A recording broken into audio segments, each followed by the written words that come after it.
ओम श्री शक्ति नमः। ओम श्री शक्ति नमः। ओम श्री शक्ति नमः। काल को जीतने का उपाय नवदा शब्द ब्रह्म एवं एवं टुकार के अनुसंधान और उसे प्राप्त होने वाली सिद्धियों का वर्णन। देवी पार्वती ने कहा, प्रभु, काल से आकाश का भी नाश होता है। वह भयंकर काल बड़ा विकराल है। वह स्वर्ग का भी एकमात्र स्वामी है। आपने उसे दग्ध कर दिया था, परंतु अनेक प्रकार के स्रोतों द्वारा जब उसने आपकी स्तुति की, तब आप फिर संतुष्ट हो गए और वह काल पुनः अपनी प्रकृति को प्राप्त हुआ, पुनः स्वस्थ हो गया। आपने उसे बातचीत में कहा, काल, तुम सर्वत्र विसरोगे, किंतु लोग तुम्हें तुम्हें देख नहीं सकेंगे। आप प्रभु की कृपा दृष्टि होने और बल मिलने से वह काल काल जी उठा तथा उसका उसका प्रभाव बहुत बढ़ गया।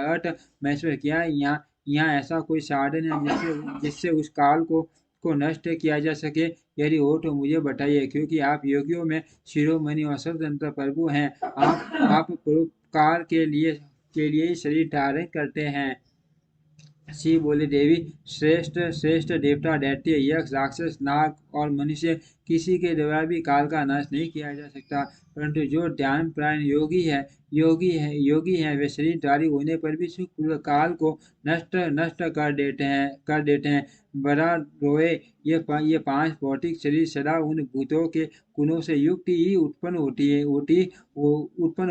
होता है और उन्हीं में इसका लय होता है। मिट्टी की देह मिट्टी में ही मिल जाती है। आकाश से वायु उत्पन्न होती है। वायु से तेजस्व प्रकट होता है। तेज से जल का प्राकट्य बताया गया है और जल से पृथ्वी का आविर्भाव होता है। पृथ्वी आदि भूत कर्मश अपने कारण में लीन होते हैं। पृथ्वी के पांच, जल के चार, तेज के तीन और वायु के दो गुण होते हैं। आकाश का एकमात्र शब्द ही गुण है। पृथ्वी आदि में जो गुण बताए गए हैं उनके नाम इस प्रकार हैं: शब्द, रूप, रस और गंध। जब जब भूत अपने गुणों को त्याग देता तब नष्ट हो जाता है, और जब गुणों को ग्रहण करता है तब उसका प्रादुर्भाव हुआ बताया जाता है। देवेश्वरी, इस प्रकार तुम पांचों भूतों के यथार्थ स्वरूप को समझो। देवी, काल को जीतने की इच्छा वाले योगी को चाहिए कि वह प्रतिदिन प्रयत्न पूर्वक अपने अपने काल में उसके अंश भूत गुणों का चिंतन करे। योग बेटा पुरुष को चाहिए कि सुगढ़ आसन पर बैठकर विशुद्ध श्वास प्राणायाम द्वारा योग अभ्यास करे। रात में जब जब सब लोग सो जाए उस समय दीपक बुझाकर अंधकार में योग धारण करे। तर्जनी अंगुली से दोनों कानों को बंद करके 2 घड़ी तक दबाए। उस अवस्था में अग्नि प्रेरित शब्द सुनाई देता है। इससे संध्या के बाद का खाया हुआ अन्न क्षण भर में पच जाता है और संपूर्ण रोगों तथा जवर आदि बहुत से उपद्रवों का शीघ्र नाश कर देता है। जो साधक प्रतिदिन इसी प्रकार 2 घड़ी तक शब्द ब्रह्म का साक्षात्कार करता है, वह मृत्यु तथा काम को जीतकर इस जगत में स्वसंदन विसरता है और सर्वज्ञ एवं समदर्शी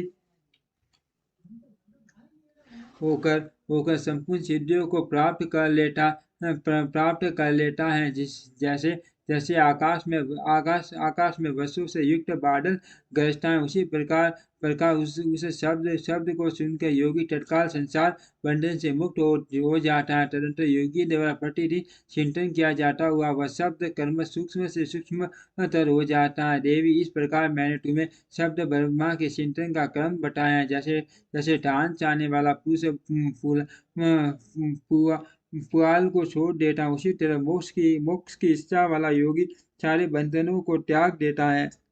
इस शब्द ब्रह्मा को पाकर भी जो जो दूसरी वस्तु की अभिलाषा करते हैं, वे मुक्के से आकाश को मारते और भूख प्यास की कामना करते हैं। यह शब्द ब्रह्म ही सुखद मोक्ष का कारण, बाल भीतर के भेद से रहित अविनाशी और समस्त उपाधियों से रहित परम ब्रह्म है। इसे जानकर मनुष्य मुक्त हो जाता है। जो लोग काल पास से मोहित हो वो शब्द ब्रह्मा को नहीं जानते, वे पापी और कुबुद्धि मनुष्य मौत के फंदे में फंसे रहते हैं। मनुष्य तभी तक संसार में जन्म लेते हैं जब तक सबके आश्रयभूत परम तत्व परम ब्रह्म परमात्मा की प्राप्ति नहीं होती। परम तत्व का ज्ञान हो जाने पर मनुष्य जन्म मृत्यु के बंधन से मुक्त हो जाता है। निंदा निंदा निंदा और आलस्य साधन का बहुत बड़ा विघन विघन है।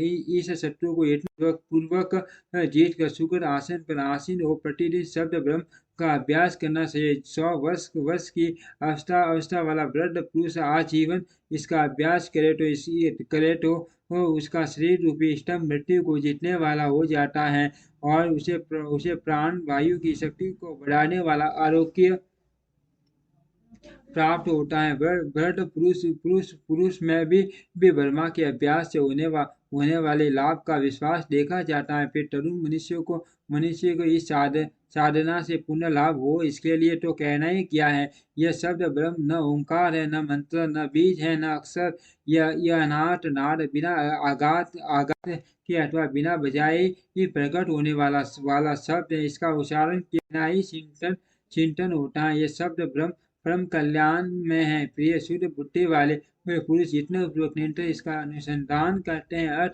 अर्थ 9 प्रकार के शब्द बताए गए हैं जिन्हें प्राण बेटा पुरुषों ने लक्षित किया है। मैं उन्हें प्रयत्न करके बता रहा हूँ। उन शब्दों को नाद सिद्धि भी कहते हैं। वे शब्द कर्म इस प्रकार है। घोष काश्य जांस आदि सिंगा आदि घंटा वीणा आदि बांसुरी दुंदुबी शंख और नवा मेघ गर्जन। इन 9 प्रकार के शब्दों को त्याग कर टूंकार का अभ्यास करे। इस प्रकार सदा ही ध्यान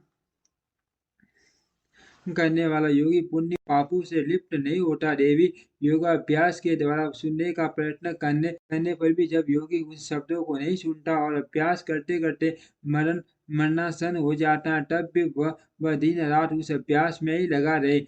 ऐसा करने से शांत दिनों में वह शब्द प्रकट होता है जो मृत्यु को जीतने वाला है। देवी वह शब्द 9 प्रकार का है, उसका मैं यथार्थ रूप से वर्णन करता हूँ। पहले तो घोषात्मक नाद प्रकट होता है जो आत्मसूत्र का उत्कृष्ट साधन है। वह उत्तम नाद सब लोगों को हर लेने वाला तथा मन को वशीभूत करके अपनी ओर खींचने वाला है। दूसरा कांस्य नाद है जो प्राणियों की गति को स्तंभित कर देता है। वह विष भूत और ग्रह आदि सबको बांधता है, इसमें से नहीं है। तीसरा संग नाद है जो अभिशाप से संबंध रखने वाला है। उसका शत्रु के उच्चाटन और मारण में विनियोग एवं प्रयोग करे। चौथा घंटा नाद है जिसका साक्षात परमेश्वर शिव उच्चारण करते हैं। वह नाद संपूर्ण देवताओं को आकर्षित कर लेता है। फिर भूतल के मनुष्यों की तो बात ही क्या है। यक्षों और गंधर्वों की कन्याएं उसे नाद आकर्षित वो योगी को उसकी इच्छा के अनुसार माँ सिद्धि प्रदान करती है तथा उसकी अन्य कामनाएं भी पूर्ण करती है। 5वां नाद वीणा है जिसे योगी पुरुष ही सदा सुनते हैं। देवी उस वीणा नाद से दूर दर्शन की शक्ति प्राप्त होती है। वंशी नाद का ध्यान करने वाले योगी को संपूर्ण तत्व प्राप्त हो जाता है। दुंदुबी का चिंतन करने वाला साधक सदा जरा और मृत्यु के कष्ट से छूट जाता है। देवेश्वरी शंकर नाद का अनुसंधान होने पर इच्छा अनुसार रूप धारण करने की शक्ति प्राप्त होती है। मेघनाद के चिंतन से योगी को कभी विपत्ति का सामना नहीं करना पड़ता। वरान ने जो प्रतिदिन एकादशी से ब्रह्म रूपी टूंकार का ध्यान करता है उसके लिए कुछ भी असाध्य नहीं होता।